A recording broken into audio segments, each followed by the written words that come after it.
भारत के सबसे ज़्यादा जिंक प्रोड्यूस करने वाले राज्य राजस्थान के उदयपुर शहर का आज हमारी यात्रा का तीसरा और अंतिम दिन है। आज हम पूरे उदयपुर में लोकल घूमेंगे। तीनों दिन की यात्रा का लिंक मैंने डिस्क्रिप्शन बॉक्स में डाल दिया है। मैं जो ये यात्रा करता हूँ उनका अपना एक्सपीरियंस मैं इस वीडियो में डालता हूँ, जिससे कि जो व्यक्ति पहली बार उदयपुर की यात्रा कर रहा है उसे वहाँ का सारा वृतांत आसानी से मिल जाए, तथा अगर आप टूर प्लान करना चाह रहे हैं तो कम समय में और कम खर्चे में उस जगह की यात्रा अच्छे से करें। इसीलिए मेरे वीडियो को आप दोस्तों में शेयर कीजिए, लाइक कीजिए, सब्सक्राइब कीजिए और सब्सक्राइब करने के बाद बेल आइकन दबाना ना भूलें, जिससे कि सभी को टूर की उचित जानकारी आसानी से मिल जाए। धन्यवाद। सुबह की शुरुआत किसी अच्छे काम से हो तो पूरा दिन अच्छा ही निकलता है। सुबह उठने के बाद अगर आपको खूबसूरती देखनी है फतेह सागर लेक की, तो आप सुबह सुबह वहाँ पर पहुँच जाइए।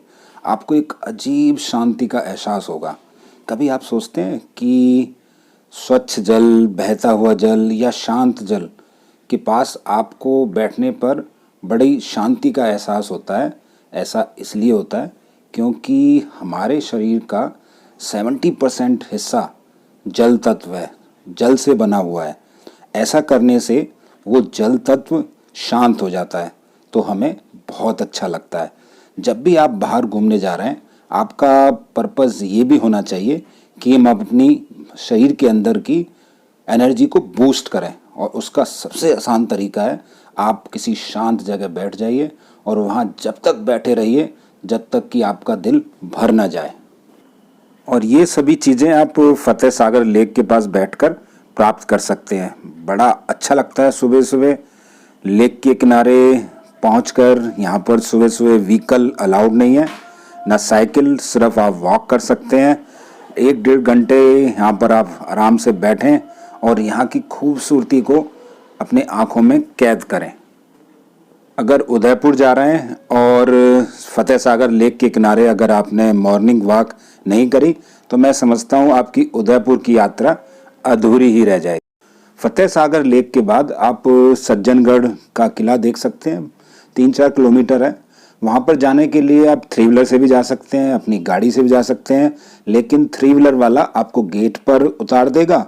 वहाँ से आपको फॉरेस्ट डिपार्टमेंट की गाड़ी मिल जाती है पेड, वो आपको ले जाएगी। और अपनी गाड़ी से जाएंगे तो उसका टिकट लगता है, वो उससे भी आप ऊपर जा सकते हैं। इस किले को महाराणा सज्जन सिंह ने बनवाना चालू किया, लेकिन उनकी डेथ हो गई, तो यह किला महाराणा फतेह सिंह ने पूरा करवाया। एस्ट्रोनॉमी में सज्जन सिंह बहुत विश्वास करते थे, तो इसीलिए वो यहाँ से बरसात के बारे में फोरकास्ट करने के लिए ये महल बनवाया। इस किले का नाम महाराणा सज्जन सिंह ने मानसून पैलेस रखा था, लेकिन बाद में महाराणा फतेह सिंह ने इसको एक हंटिंग लॉज में कन्वर्ट कर दिया। सिर्फ यहाँ पर महाराणा की फैमिली शिकार करने आती थी और यहीं पर रुकती थी। इस किले में वाटर हार्वेस्टिंग की बिल्कुल मॉडर्न टेक्निक का यूज़ किया महाराणा फतेह सिंह ने, लेकिन उसकी कैपेसिटी 2 लाख लीटर है, लेकिन फिर भी वो महाराणा की पानी की ज़रूरतों को पूरा ना कर सका और महाराणा ने इस किले को छोड़ दिया। अब इस किले में कुछ एक्टिविटी, क्योंकि घूमने वाले लोग ज़रूर यहाँ पर आते हैं, तो कुछ एक्टिविटी ऐसी भी डाल दी हैं जो बच्चों के लिए हैं। एक वहाँ पर बहुत हल्का सा शो होता है, जैसे बच्चे बड़े एंजॉय करते हैं, तो वो आप देख रहे हैं इस वीडियो में। बहुत ही अच्छा है, बच्चे एंजॉय करते हैं, लाइक करते हैं। इसलिए बच्चे के साथ जब भी जाएं तो इस शो को बच्चों को ज़रूर दिखाएं।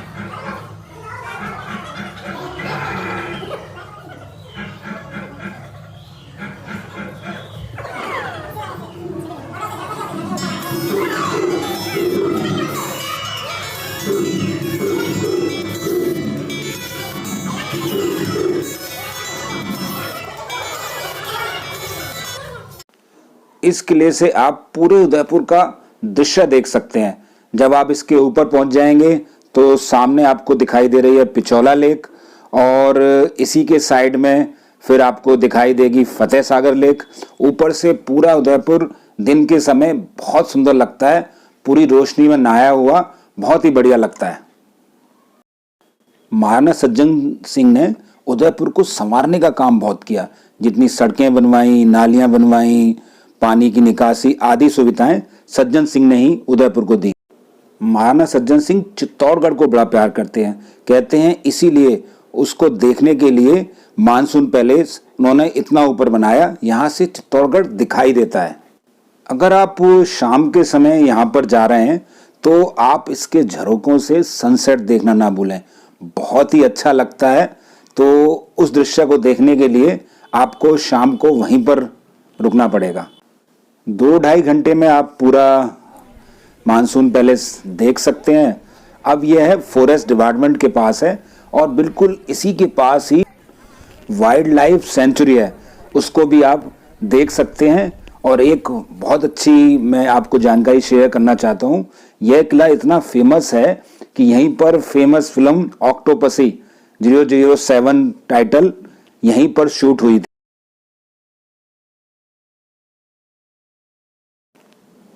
इसे देखने के बाद आप फिर फतेह सागर लेक के पास ही स्थित एक्वेरियम है, उसको देख सकते हैं। बड़ा सुंदर एक्वेरियम है, करीब 1-1.5 घंटे में आप देख सकते हैं। और वहाँ पर कुछ एक्टिविटी होती हैं, अगर आप वो देख लें तो आपको बहुत ही बढ़िया लगेगा, वो आप देखना ना भूलें। बिल्कुल फतेह सागर लेक के पास ही है ये एक्वेरियम।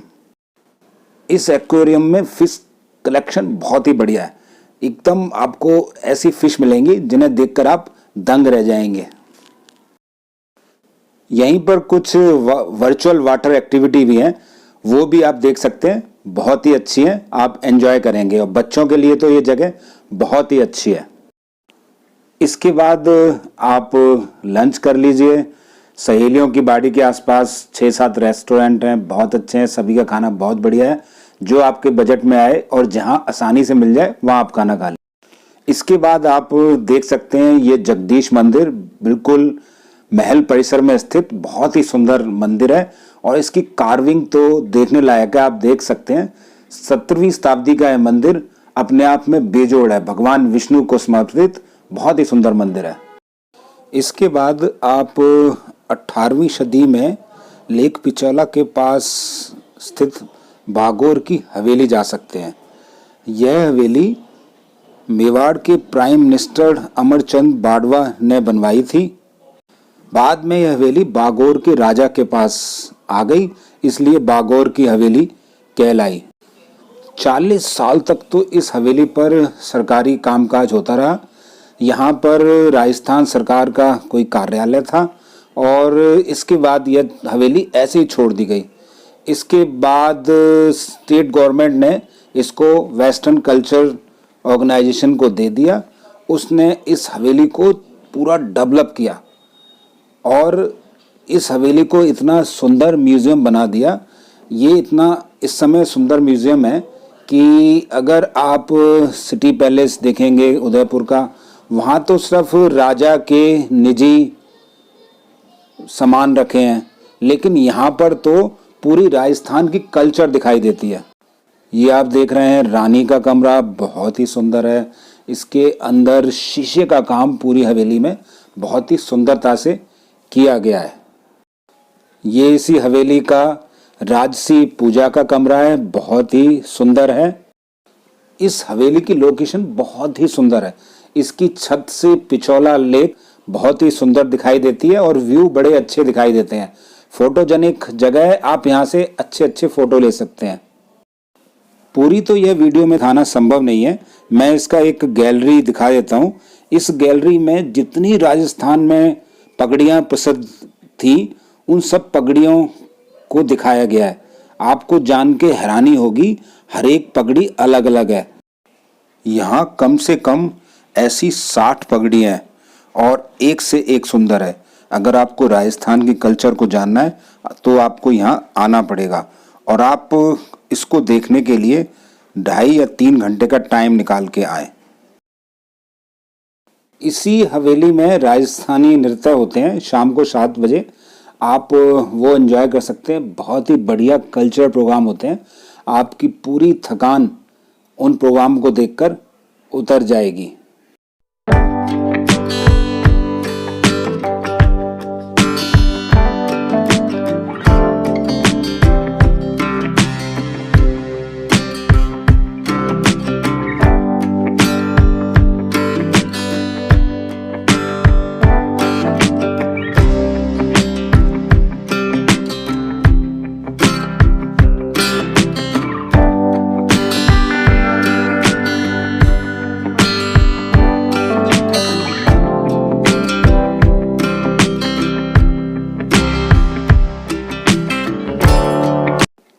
इस हवेली में 108 कमरे हैं और इसके बरामदे तो आप ही देख रहे हैं, बहुत ही बड़े और बहुत ही वेल मेंटेन हवेली है।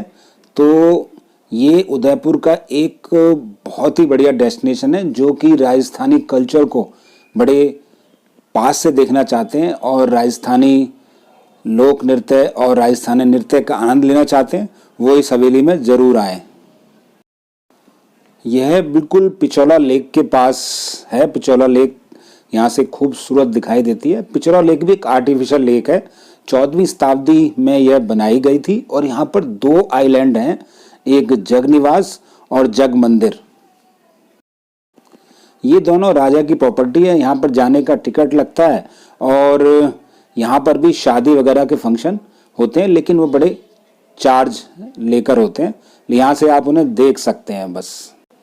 ये पिछोला लेक के किनारे बसे हुए होटल वगैरह हैं, बहुत ही सुंदर लगते हैं और इसमें नाइट का तो नज़ारा बहुत ही अच्छा होता है, वो बाद में मैं दिखाऊंगा।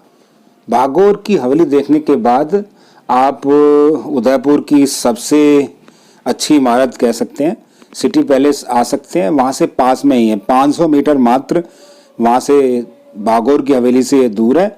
वहाँ पर आप पैदल ही आ जाइए, गेट नंबर 1 से आएंगे। लेकिन एक चीज़ यहाँ बहुत अखरती है कि टिकट रेट बहुत ज़्यादा है, 350 रुपये टिकट बहुत ज़्यादा है। हालांकि स्टूडेंट्स को आई कार्ड दिखाने पर छूट है।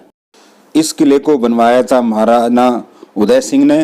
वो पहले चित्तौड़ पे राज करते थे, लेकिन मुगलों के आक्रमण की वजह से चित्तौड़ सेफ नहीं रहा। यह 1560 में बनकर तैयार हुआ। आपको जान के आश्चर्य होगा, यह लार्जेस्ट रॉयल कॉम्प्लेक्स राजस्थान के अंदर है।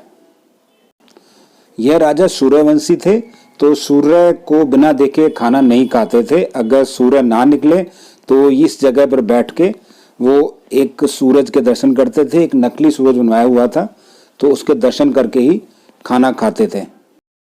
महल के कुछ भाग को होटल में बदल दिया गया है। फतेह प्रकाश पैलेस को होटल में बदल दिया गया है। कुछ भाग को म्यूजियम में बदल दिया गया है और शेष भाग में राजा का परिवार रहता है।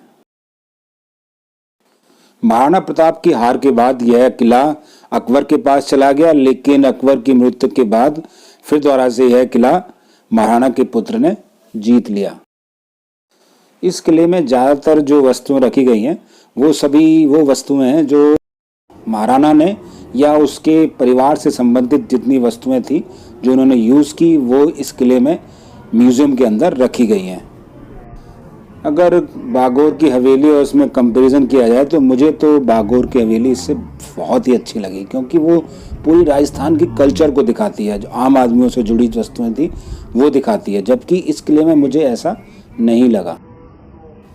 सुरक्षा की दृष्टि से बहुत मजबूत है। छोटे छोटे अंदर रास्ते हैं जिससे कि दुश्मन एक साथ अटैक ही ना कर पाए, और पर अच्छा है, एक बार देख सकते हैं। किले की छतों पर भी बहुत अच्छी पेंटिंग की गई है। ये सामान जब अंतिम पुत्र की शादी हुई थी राज परिवार के, वो शादी का मंडप भी ऐसे इट इज सजाया गया है, लोगों को देखने के लिए रख दिया गया है। जो बग्गी यूज़ की थी वो भी अब म्यूजियम में रखती गई है। तो इस तरह की चीज़ें यहाँ पर ज़्यादा हैं, लेकिन बहुत फेमस है इसलिए लोग यहाँ पर अवश्य आते हैं। अगर आपके पास समय तो उदयपुर में स्थित सहेलियों की बाड़ी भी जा सकते हैं। मुझे कुछ खास नहीं लगी और करनी माता मंदिर भी जा सकते हैं। वहाँ पर जाने के लिए रोप वे है, उसका भी यूज़ कर सकते हैं।